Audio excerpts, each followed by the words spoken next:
Hello दोस्तों, R1 academy classes में आप सभी का स्वागत है। मैं राजेश कुमार और आज हम लोग डिस्कशन कर रहे हैं क्लास 12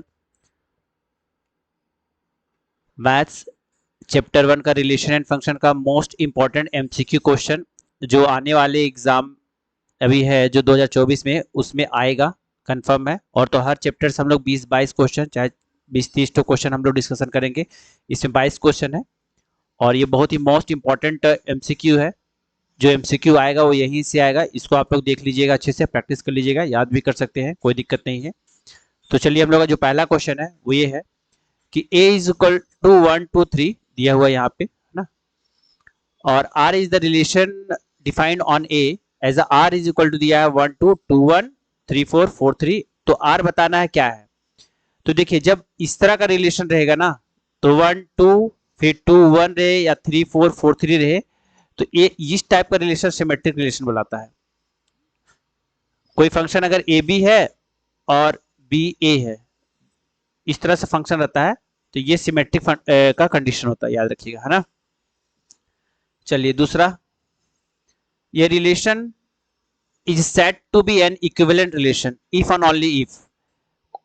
कोई भी रिलेशन इक्विवेलेंट रिलेशन तब कहलाएगा जब वो रिफ्लेक्सिव भी हो, सिमेट्रिक भी हो और ट्रांजिटिव हो, यानी कि इसका आंसर हो जाएगा डी।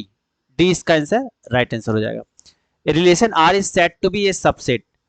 देखिए सबसेट हम लोग तब कहते हैं जब उसका खुद का प्रोडक्ट हो, है ना। जैसे कार्टेशियन प्रोडक्ट ए इंटू ए अगर हम निकालेंगे, यानी कि इसका आंसर हो जाएगा बी, ए इंटू ए। इस तरह का कार्टेशियन प्रोडक्ट वाला केस जो होता है वो रिलेशन होता है सबसेट का। ओके, अगर कोई डाउट है तो आप कमेंट बॉक्स में कमेंट कीजिए, हम उसको क्लियर कर देंगे अच्छे से। वन देखिए चौथा नंबर है, if A is equal to 1 2 3 4 R be the relation defined on A. R जो है वो 2 2 है, फिर 3 3 है, 1 2 2 1, देन आर इज व्हाट। तो आर क्या है, तो आर यहाँ पे है सिमेट्रिक, ठीक है। आर यहाँ पे सिमेट्रिक, अभी हम क्या बोले 1 2 2 1 आ रहा है ना। तो ये सिमेट्रिक का केसेस है ना।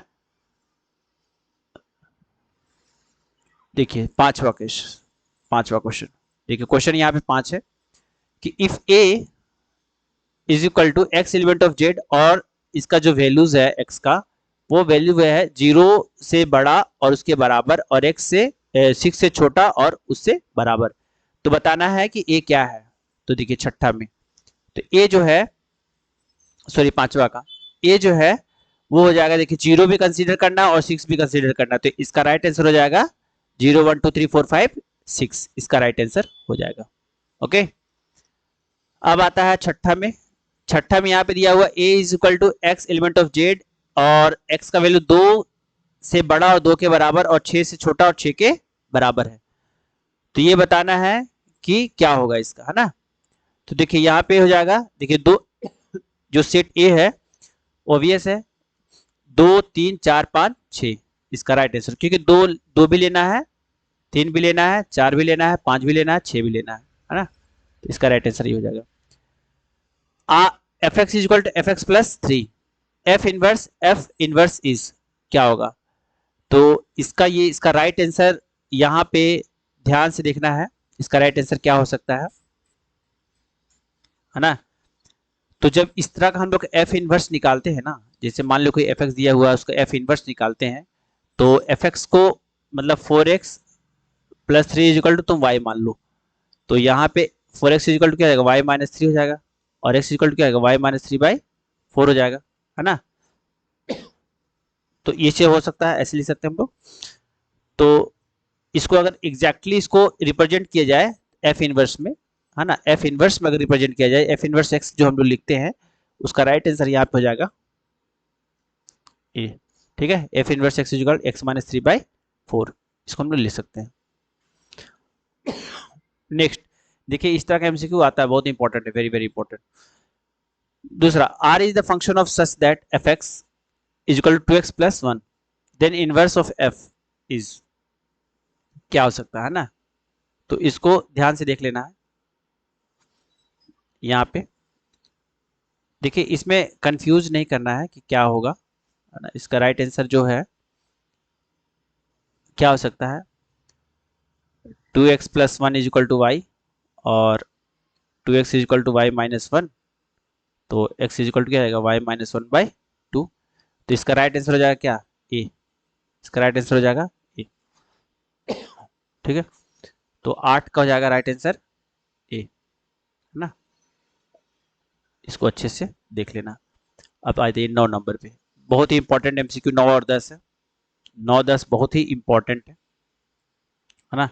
देखिए f x equal to sine square x दिया है, जी एक्स इक्वल टू एक्स दिया है, तो फॉग निकालना। फॉग का मतलब क्या होता है, जी एक्स फंक्शन को एक्स में पुट कर देना है। तो जी एक्स फंक्शन को एक्स में अगर हम पुट करेंगे तो जी एक्स क्या है एक्स ही है, तो ये क्या हो गया साइन स्क्वायर एक्स ही हो गया, तो इसका राइट आंसर क्या हो जाएगा बी 10। देखिए यहाँ पे बोला है क्या कि फॉग निकालना है, तो जी एक्स फंक्शन को एफ एक्स में पुट कर देना, ठीक है सॉरी। तो जी एक्स फंक्शन क्या है एक्स स्क्वायर है और साइन एक्स है, तो इसका राइट आंसर क्या हो जाएगा साइन एक्स स्क्वायर हो जाएगा, साइन एक्स स्क्वायर हो जाएगा, है ना। तो इसका आंसर हो जाएगा क्या बी, इसका राइट आंसर हो जाएगा बी। 11 नंबर में देखिए ध्यान से, F x is equal to E X है, जी X is equal to log X है, गॉफ निकालना है। गॉफ का मतलब क्या होगा, एफ एक्स फंक्शन को जी एक्स में पुट कर देना। तो एफ एक्स फंक्शन क्या है ई के पावर में एक्स है, इसको जी एक्स में पुट करेंगे तो क्या हो जाएगा लॉग एक्स की जगह हम ई की पावर में एक्स लिखेंगे तो लॉग ई की पावर में क्या हो जाएगा एक्स हो जाएगा, लॉग ई की पावर में एक्स। तो इसका राइट आंसर क्या हो जाएगा बी।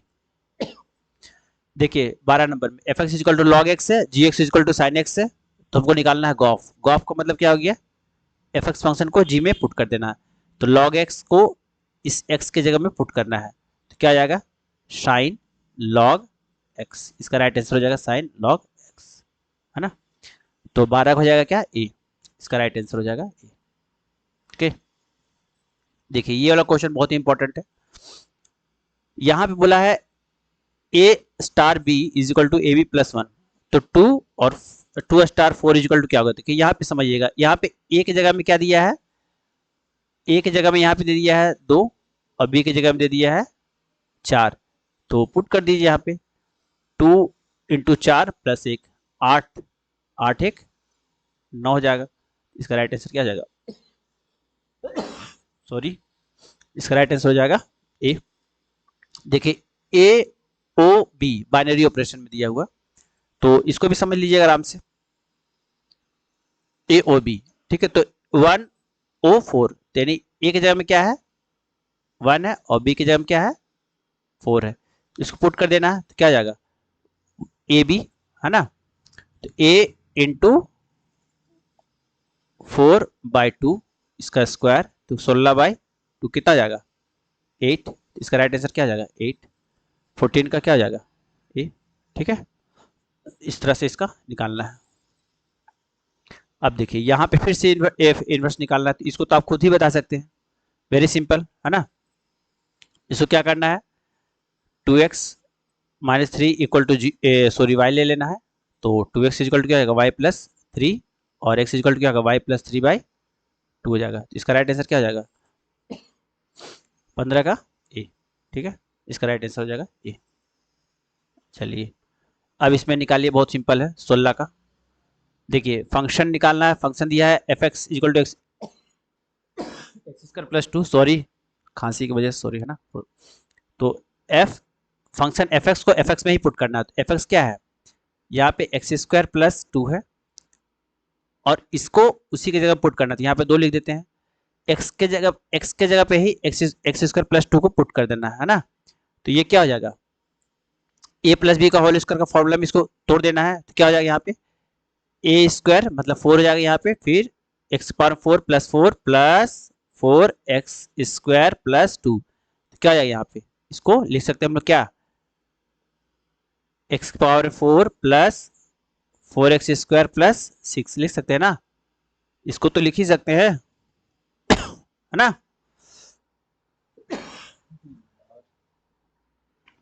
एक्स पावर 4 है ना प्लस 4x स्क्वायर प्लस 6, इसका राइट आंसर, तो इसका आंसर हो जाएगा ए 16 का ए। चलिए अब आते हैं 17 नंबर में। 17 नंबर में क्या बोला है एफ एक्स फंक्शन को एफ एक्स में ही पुट कर देना है, यानी एक्स प्लस 2 को एक्स प्लस 2 के जगह पे ही पुट कर देना है, तो एक्स के जगह पे तो क्या हो जाएगा एक्स प्लस 4 हो जाएगा। इसका राइट आंसर क्या हो जाएगा, x प्लस 4। इसको fx में ही पुट करना है, मतलब क्या हो गया, समझ में आ रहा है ना, फंक्शन को फंक्शन में ही पुट करना है, यानी x के जगह पे ही x प्लस 2 पुट कर देना है। तो x की जगह हम जब x प्लस 2 करेंगे तो ये और दो, ये दो क्या हो गया, 4 हो गया, तो x प्लस 4 बन गया आंसर इसका। ठीक, ये इसका मतलब ये है, कंफ्यूज नहीं करना। यहाँ पे एक चीज देखिएगा 18 नंबर में बहुत ध्यान से, बोलता है कि r जो है ना वो ए बी है कुछ, और a is equal to b minus 2 है, और b का वैल्यू जो है ना हमेशा 6 से बड़ा होना चाहिए। बोला है b का वैल्यू 6 से बड़ा, तो देखिए यहाँ पे तो b का वैल्यू 4 है, ये तो नहीं होगा, ये तीनों में से कोई एक होगा बी सी डी में। और एक चीज और बोला है कि अगर आप इसको पुट कर रहे हैं तो घटना भी तो चाहिए, तो ठीक है चलिए देखते हैं। और कंडीशन को सेटिस्फाई भी होना चाहिए, a is equal to b minus 2 भी कंडीशन सेटिस्फाई होना चाहिए, और b ग्रेटर देन 6 भी होना चाहिए, 6 से बड़ा होना चाहिए पहला। चलिए अगर 8 हम पुट करते हैं इसमें, 8 माइनस 2 है ना, 8 माइनस 2 तो कितना हो जा रहा है 6। अगर b इज इक्वल टू हम 8 लेते हैं तो a मेरा कितना आ रहा है 6। ये कंडीशन किस में सेटिस्फाई कर रहा है, ये कंडीशन सिर्फ और सिर्फ सी में सेटिस्फाई कर रहा है और किसी में नहीं कर रहा, तो इसका राइट आंसर हो जाएगा सी। ठीक, अब यही कंडीशन इसमें भी आ जाइए 19 नंबर में। आर इज इक्वल टू बोला ए बी और b is equal to 2a, a greater than 4। A greater than जब 4 है तो क्या क्या हो सकता है, 19 का, और दुगना भी होना चाहिए। अगर ए ग्रेटर देन 4 है यानी अगर हम ए का वैल्यू अगर 5 लेते हैं तो बी का वैल्यू क्या आ जाएगा 10 आएगा, क्योंकि मल्टीप्लाई में यही आ रहा है, और ये सब कोई कंडीशन सेटिस्फाई नहीं हो रहा है ना। और ये भी बोला है कि 4 से बड़ा होना चाहिए, इसलिए ये वाला चीज ये नहीं होगा, 4 से बड़ा वाला होना चाहिए ए का वैल्यू, ये तो नहीं होने वाला है, होगा तो ए और बी में से कोई तो आंसर हो जाएगा, इसका राइट आंसर हो जाएगा ए। ध्यान से एक चीज मैं बता दे रहा हूँ, जो भी मोड वाला फंक्शन होता है ना, जो मोड फंक्शन होता है वो नाइदर 1 1 होता है नॉर ऑन टू होता है, इसको याद कर लीजिएगा। ठीक, इसको याद कर लेना।